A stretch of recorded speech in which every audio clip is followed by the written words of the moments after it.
Hello guys, welcome back to my channel. Welcome to today's video. So today I'm going to be testing out some products that made it onto the 2021 Allure Best of Beauty. So I saw Kelly Gooch and Ellie Glines do this video as well, and I got inspired to test some things out on this list too. So I'm going to leave their channel and their videos linked down below. Check them out if you haven't already. I'm sure you already have. I love Kelly. I love Ellie as well. But I did pick up some things to test out. As you guys know, I have been trying to expand my collection and just my product and brand knowledge, because for a long time I really was stuck on ColourPop. ColourPop is the brand I know best, but I have been trying to branch out and show you guys more products as well. So I thought this was a good opportunity. Out of the very extensive Allure Best of Beauty list, they have so many categories, so many products. I only had 3 products on that list, and then everything else I did go ahead and purchase, and I have been testing out for the past couple of weeks now. So I am back to share with you whether I think they are the best of beauty, and we have 11 items in total today to talk about. So not a lot considering how intensive the list is, but still, we have 11 products. Let's go ahead and talk about them. So going in order of application, the first item I picked out was the COVERGIRL Clean Fresh Skin Milk Nourishing Foundation. I got mine in the shade 530 Fair Light, and this is $10 US, and this was best in drugstore. And I have heard so many great things about this little foundation. It's all over TikTok, and just from other YouTubers I've heard really great things about it. So I was really excited to try it out. I will say, first off, I have a lot to say about this actually. So first off, the shade, not me, it is way too light. I feel like in the bottle it looks a little darker. When I got it, when I saw it, I was like, yes, I got the right shade. I'm so excited. But once I squeezed it out and I applied it, I was like, oh, this is extremely light. I probably could have went maybe like 2 or 3 shades darker, to be honest. However, I think at the end I can make it work. I still think it is too light, but it's workable, and I think it's something I would definitely just probably wear for camera. But the consistency is very thin. It is very runny. It is a light coverage foundation. It's really good for every day. I have mixed feelings about this because some days when I wear it, I get a lot of pilling, and for some reason I start seeing dry patches that I didn't even know I had. I don't have dry skin. I would say only my under eyes is pretty dry. Everywhere else is just normal at this point. I feel like before I used to have really oily skin, but I would say it's like normal now. So I feel like sometimes it does cling onto dry patches. However, I love how this looks on camera. I know that's a very specific thing because obviously I have a very specific job, but on camera, every time I wear this and I'm like editing afterwards, I'm like, wow, my skin looks really good. And every time I think that, I am wearing this little foundation. So I really am 50-50. I think it's something that I need to just use a little more. So is it the best of the drugstore? I'm not too sure. But it is a good product, and I do like the finish of it, and I can see why a lot of people like it. Next on the list is something I'm really happy to see. This one is from M Cosmetics. It's their So Soft bronzer sticks, and this is $30 US, and this was in the best of base for the bronzer section. And I was just really happy to see M Cosmetics on this list because I love M Cosmetics. As you guys know, it is also Asian owned. It's owned by Michelle Phan, so I'm just really happy to see like one of their products on the list. And I feel like this is a fairly new product. In a way, I was surprised to see it on the list, like this product specifically, because I feel like it just came out like not too long ago. I'll also leave the Allure link down below if you guys want to see what else made it onto the list. But I don't know, I feel like this was fairly new for it to go on the list. If it's like Best of Beauty 2021, I would assume like it's been around for a while. I don't know, I don't really know how it works. This is like my first time actually looking at the list, because any other year I didn't really look at it. So it's my first time looking at the Allure Beauty list. I don't really know. I mean, obviously I do see the sticker when I'm shopping and stuff, but like actually looking at the list, it's my first time. So this one I do like, and I can see why people really like it because it is super easy to blend. Personally, I like to take it on my sponge and apply it rather than swiping it on and then blending it out, because I feel like that's just a little harder to blend out. I think it's easier just to get some on your sponge or your brush and apply directly. And I feel like right now cream products are having their moment. It is making a comeback brown bag. I have mine in the shade Terra, and it's a little bit more on the neutral leaning side. So I really do like this as well. I don't use it as much these days because I have been having like a lot of acne scars on my cheeks, so I've been just sticking to powders. But other than that, I think it is a good product, and I'm really happy to see something from M Cosmetics on the Allure Best of Beauty list. So next up, I have the Essence Keep It Perfect Makeup Fixing Spray. This is $5 and it was in the Best of Drugstore. So this one's a little bit of a cheat because the one that's actually on the list is a different setting spray from Essence. I think it's the one in the black tube. I'll put a photo up on the screen for you guys. But we don't carry that one in New Zealand, so I couldn't try it, but I wanted to try just the setting spray because I'm like, I'm sure they would be fairly similar, so I got the Keep It Perfect one. It is $5, but in saying that, you do get very little product. I don't know how I feel about this one exactly because I don't like this nozzle. It is not a very fine mist and it shoots out like a water gun because it's like it's strong, and the first time I applied this I was like, so when I'm in this kind of situation, what I like to do is just spray my sponge with this mist and then go in with that water on my sponge and set my face in with this spray because I cannot spray this like this because it is just way too strong. So for $5, I mean, you can't complain, but Best of Drugstore, I'm not too sure. I've actually never heard anybody talk about this spray. Maybe I wasn't paying attention, but still. I do have other setting sprays I do like more than this one. And the next item is from Kosas. I got their Air Brow Fluff and Hold Treatment Gel. And this is $22 and this was in the Best of Eyes for the tinted brow gel. And you guys, this is probably one of my favorite purchases that I bought for this video. I'm obsessed with this brow gel. I didn't know it was a treatment gel, but I use it just as a brow gel and I love it. So I got mine in the shade Brown Black. The wand is quite tiny. It almost tapers into like a cone shape. I feel like it gives a very subtle texture to my brow hairs, and as you guys know, like my brow hairs are like next to nothing. They don't really exist. But this gives a really nice like fluffiness to it, and it's very easy to control the hair. Like it doesn't sit down right away. You have some time to move your hair around and how you want to set it and which direction you want it to go. But then once it sits, and I feel like my brow hairs don't move. Like I've had my makeup on for maybe like an hour now and I feel like my brows look exactly the same. They don't make it look chunky. It's just a really, really nice formula. So I can definitely see why this one is the best eyebrow gel because I'm obsessed. Like I love this. Like this is a new holy grail product of mine. And the next item comes from Ilia Beauty. I got their liquid powder chromatic eye tint. I got mine in the shade Sheen and this is $28 and this was in the category of Best of Clean Beauty. And I love Ilia's aesthetic. I love their branding and everything. I've only tried their bronzer, which I actually am wearing on top of the M Cosmetics one, and I love that too. It's one of my favorites. So it's a brand that I definitely want to get into more, but it definitely is pretty expensive. So I was happy that this was on the list, that I could try something out for this video from the brand. And I have like mixed feelings about this. I think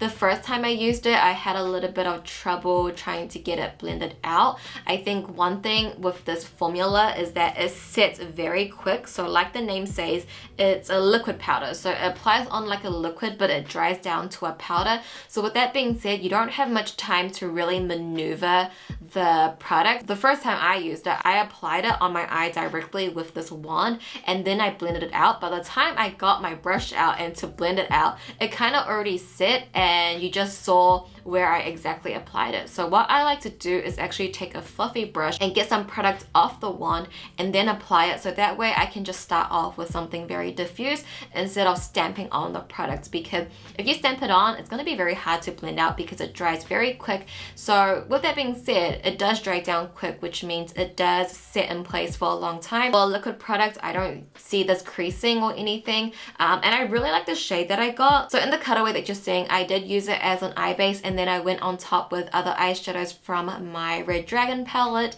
and then I used this as like that metallic in a third shade as well. It is a very satin type of metallic, like it's not so foiled, which makes it great for every day, and it suits the branding of Ilia. And that eye look that I just showed you is like probably one of my favorite eye looks I have done recently. I just love the tone, so I like it, but Is it the best of the best? I'm not too sure, but it is good. It is a good product, so I can see why it is on the list. So the next item I actually already had in my collection because it is from ColourPop. It is their Fade Into Hue eyeshadow palette. This is $34, and this was in the category of Best of Eyes for palettes. So when I saw this on the list, I actually was quite surprised because out of all of the ColourPop palettes, I wouldn't have chosen this one to be the best of ColourPop, but I can see why it did make it because this is their mega rainbow palette. But for me personally, this just missed the mark. To the eye, it looks very pleasing. It looks like you do have a good range.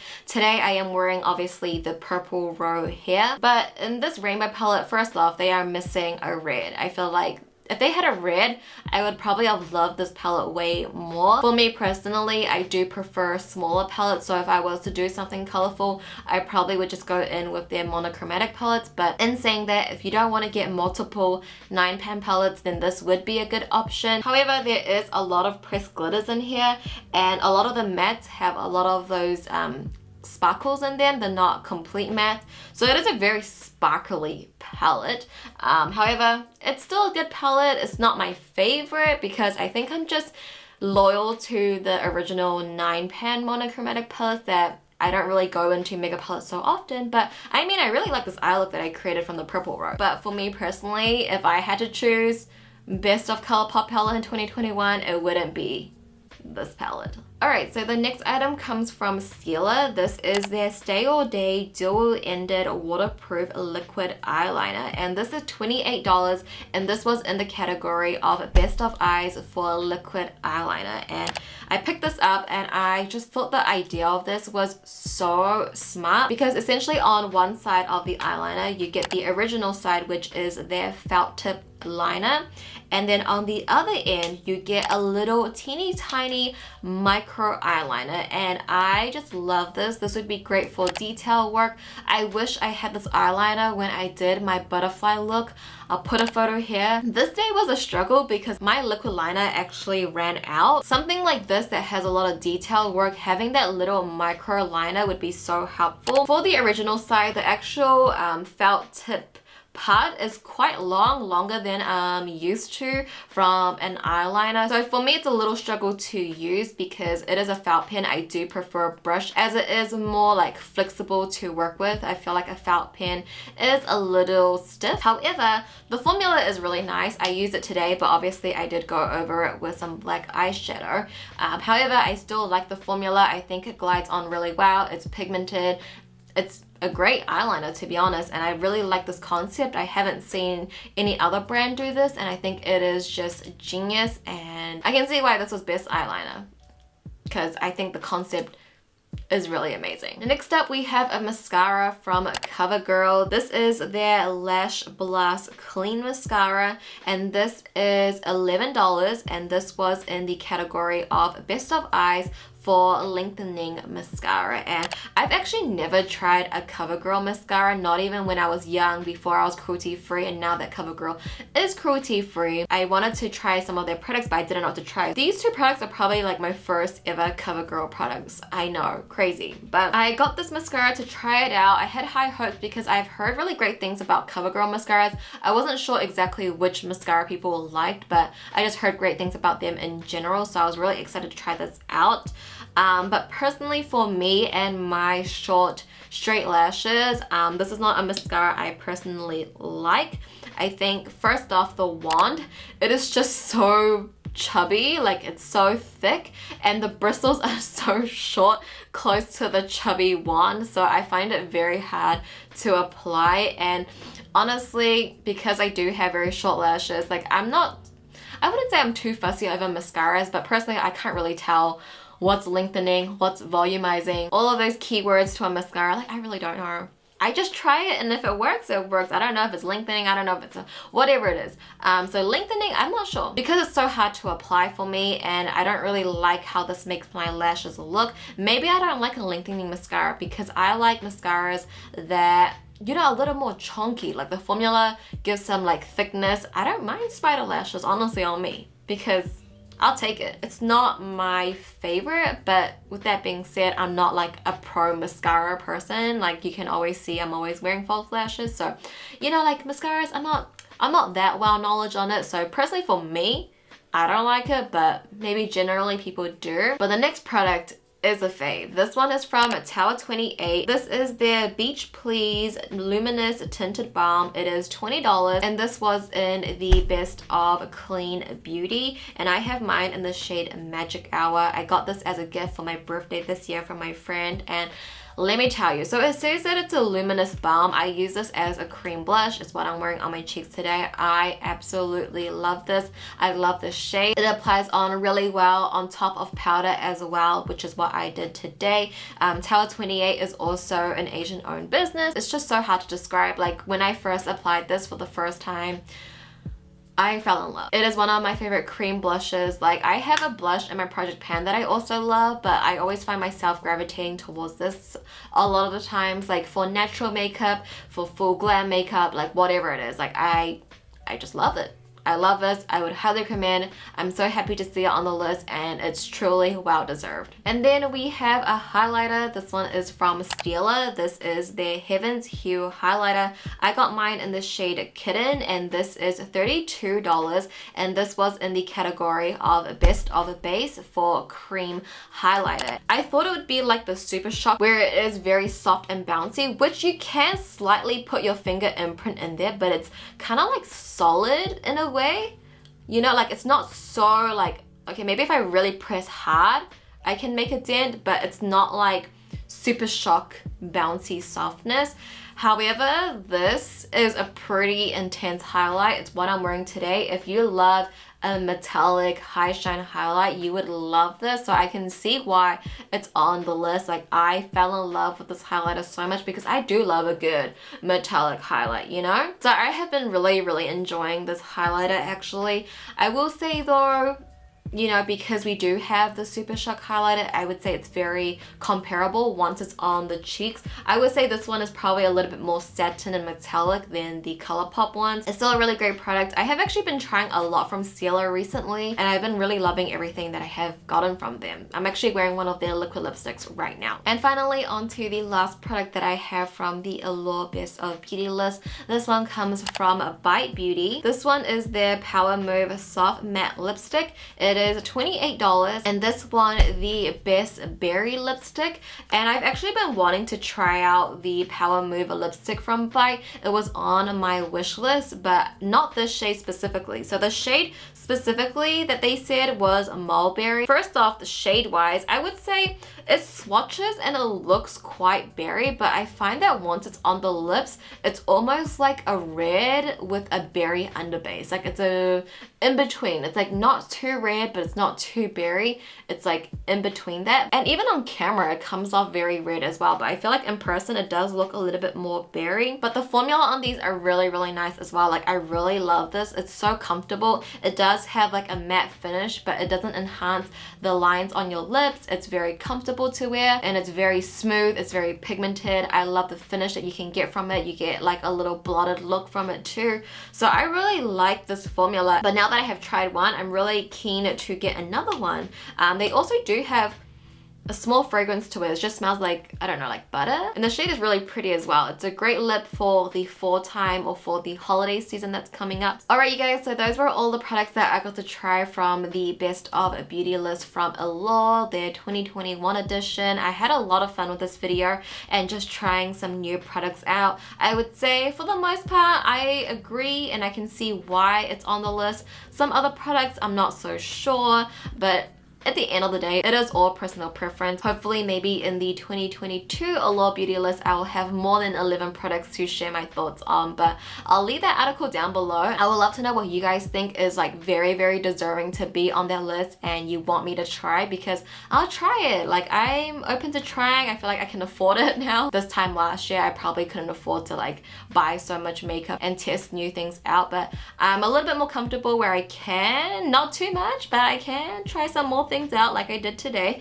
So let me know what you think is so deserving on that list, and I would love to know. And if you guys did enjoy this video, if you could give it a thumbs up for me, I would appreciate it so much. But with that being said, that does conclude today's video. Thank you guys so much for watching. As always, I love you so much, and I'll see you in my next video. Bye!